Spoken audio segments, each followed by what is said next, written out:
So I want to introduce our next two speakers, and they're going to speak to you about their research. The first will be Dr. César Márquez-Chin, who's a biomedical engineer here at Toronto Rehab, and he's interested in enhancing safety, independence, and the quality of life of people through technology. And he's currently a scientist at KITE, where his lab is looking at the neural interfaces, exploring how these technologies can be used to assist in diagnosis and treatment and rehabilitation. And you're also going to hear from Naaz Desai, who is a research associate and clinical physiotherapist at Toronto Rehab since 2009. She's been involved in many of our studies. She received her Bachelor of Physiotherapy from Karnataka University in India and completed her Master's in Medical Rehab from University of Manitoba. Her research looks at therapies to enhance independence and return of function in individuals with different kinds of neurological conditions and upper extremity assessment tools. So I'm going to welcome them both up, and I think, Cesar, you're starting first. And we will have a good long time at the end from hopefully 25 minutes to answer questions for all you. Come on up. So thank you, Dr. Mark Bailey, for the introductions. I'm going to focus my talk mostly today on the use of functional electrical stimulation in the rehabilitation of individuals with stroke. So to just address the objectives that I and Cesar will cover in our talk today, so we'll talk a little bit about where FES stands in the realm of rehabilitation modalities for individuals with stroke. And then I will talk about the mind move therapy, which is a very sophisticated FES stimulator that was developed right here at Toronto Rehab. And then Cesar will talk about the new advances in this technology, where we are using brain-computer interface triggered functional electrical stimulation to see if we can further improve our technologies and provide better outcomes for individuals with stroke. So as Dr. Mark Bailey and Dr. Quackle covered at great length, that really, after stroke, rehabilitation is the only treatment for recovering lost function. And a lot of advances have been made in rehabilitation over the past few decades.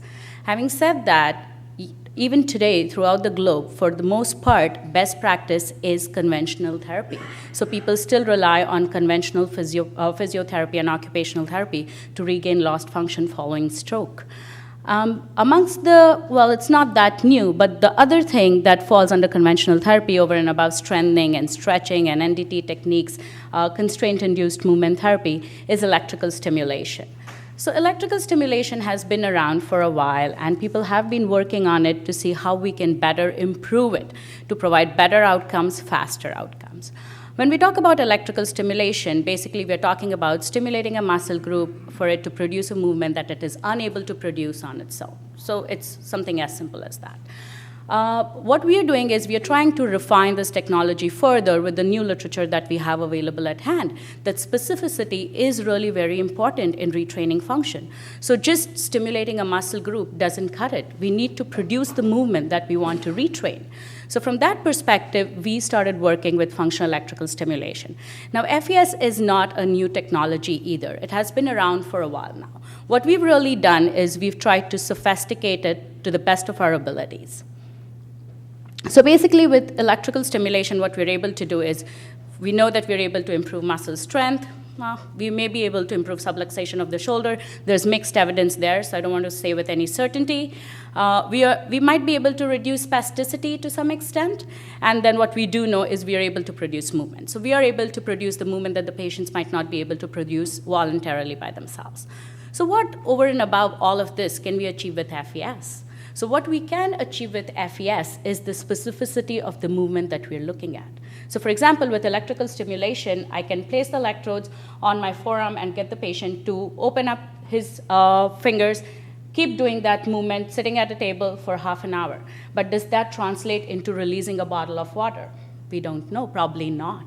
So what we are doing with FES is we are actually training the full sequence of movement. So once we have so the FES gives us the ability to stimulate, and our therapy here specifically gives us the ability to stimulate various muscle groups in a sequential pattern. So in this case, now if I have to teach the patient how to release a bottle, I would go about retraining the whole sequence of movement. So I would get my patient to bring the shoulder forward, bring the arm forward, grab the bottle, drink, replace it, release it. And that's what we would do in day-to-day life. We wouldn't just lift a bottle and put it back down. That's not how it is intended to be used.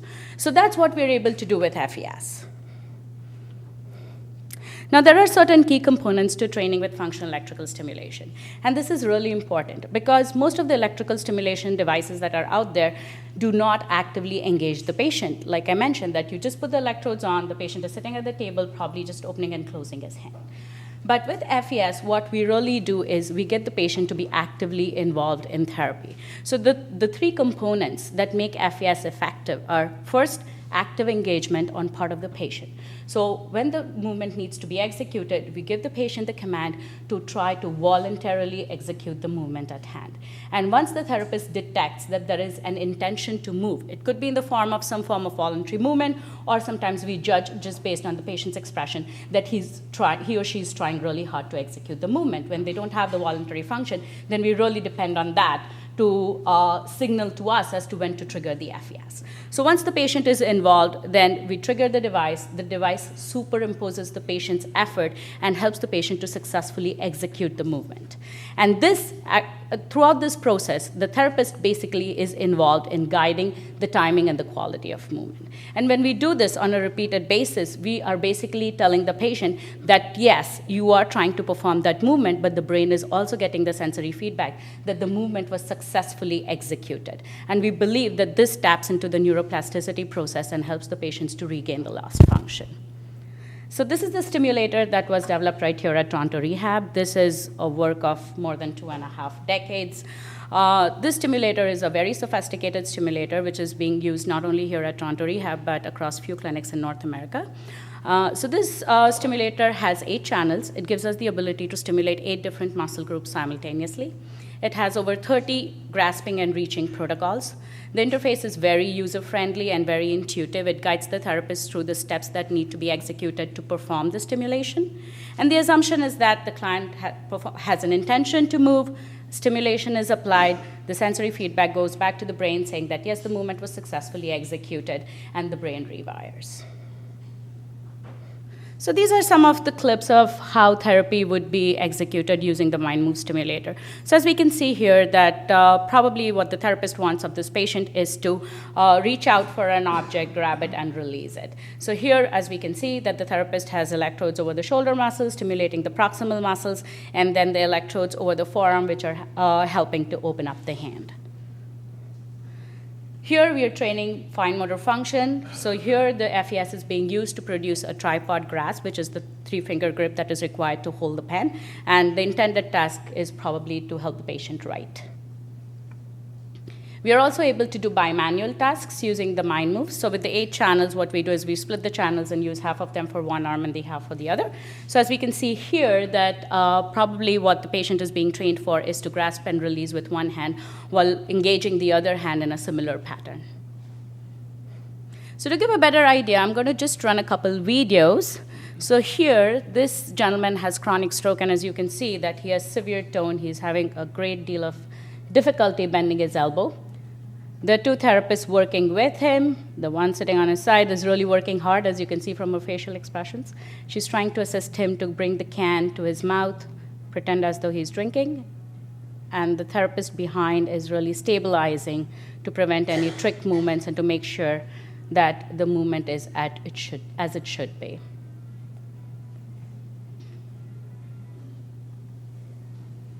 This is another clip of the same patient, a different movement this time. So this time the therapist is going to try and get this patient to bring his arm out on the side and open up his hand. And again, as you can see, there's lots of tone, and the patient is having, in fact, even the therapist is struggling to kind of try and get the patient's arm out there. So he's being stimulated. The sequence is broken down to assist the patient with concentrating on different parts of the movements. As you can see, first she brings the shoulder out. Now she's trying to straighten the elbow.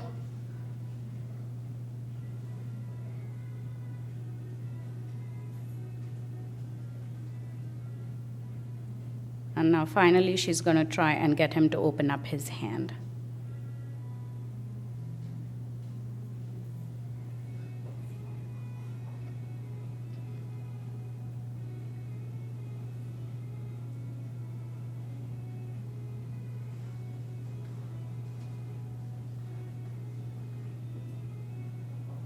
And then again, to bring the arm down, again, they're going to do it in a sequential manner. So first she relaxes his hand, bend his elbow.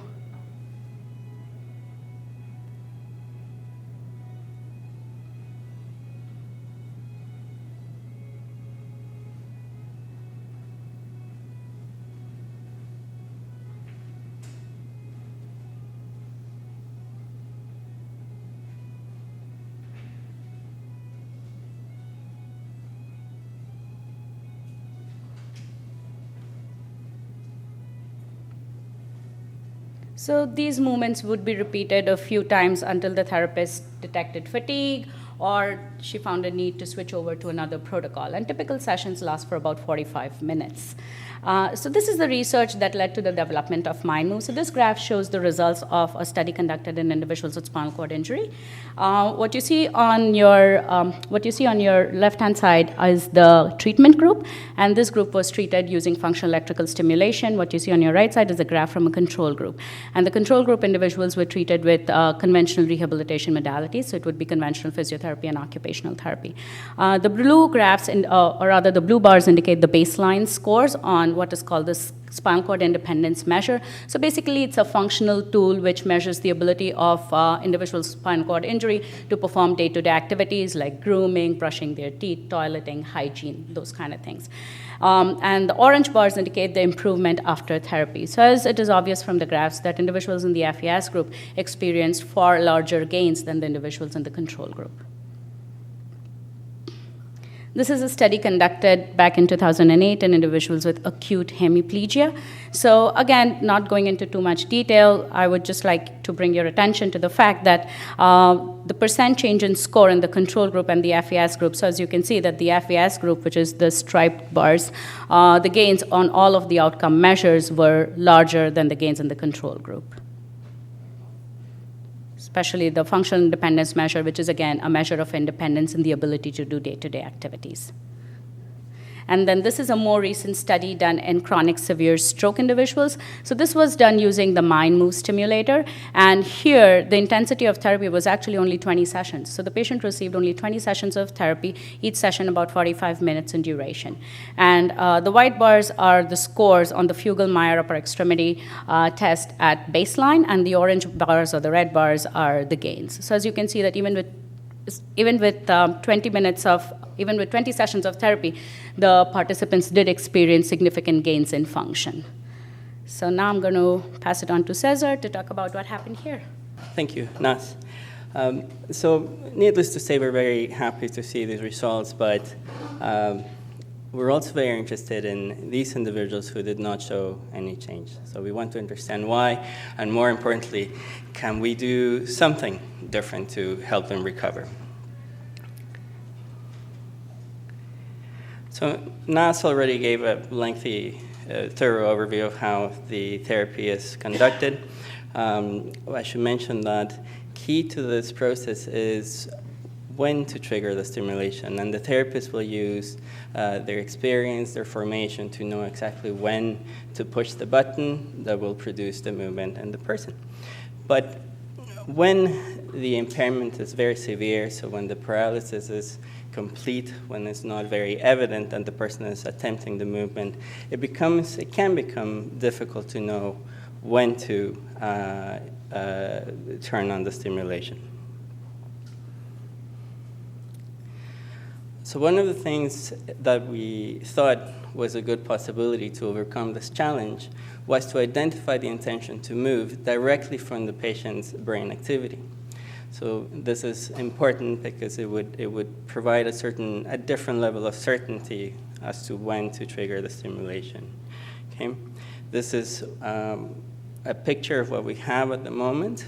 We use one electrode that we place on the person's head, and we monitor the brain activity constantly, and we look for certain indicators that tell us this person is attempting to move.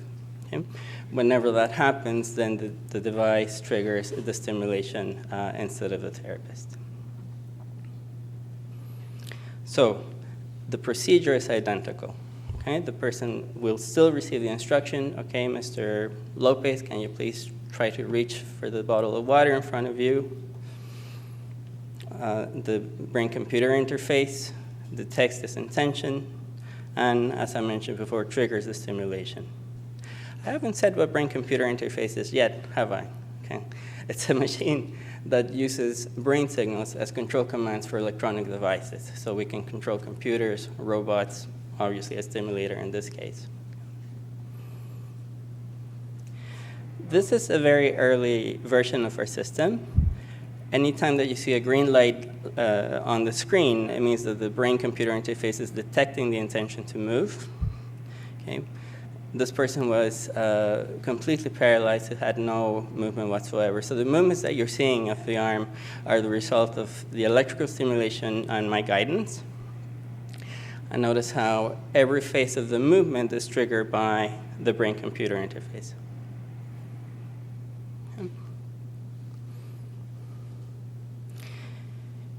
This is what the system actually looks like in reality, right? This is a more recent picture. I believe I took it last year, if I can remember correctly. But again, the focus is on these functional tasks that patients perform. So we would ask the individual to release the container in the hand, and you can see the electrode at the top of the head, right? The BCI would detect that intention, trigger the stimulation, and produce the hand opening. This is very early work. In the stroke population, we have only done this with 2 individuals, which I'm going to describe now. Both of them were men.